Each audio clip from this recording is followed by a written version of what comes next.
Hey guys, in this video I'll show you how to add baggage in Expedia. Very easy and simple.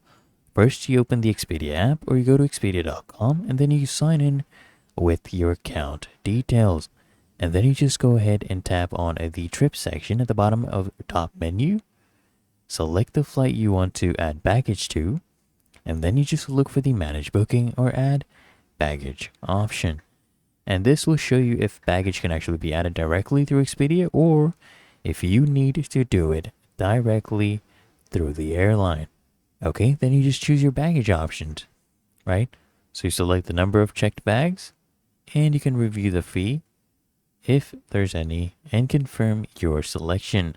Okay, and Expedia will basically redirect you to the airline's website. Just follow the link, log in with your airline confirmation code, and you can go ahead and add the baggage directly through the airline's Manage My Booking section. And then if required, you can go ahead and pay for the baggage.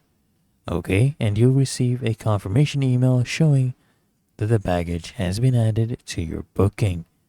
And it's really that easy and simple, guys. So I hope this guide provided value to you, and if it did, consider smashing that like button.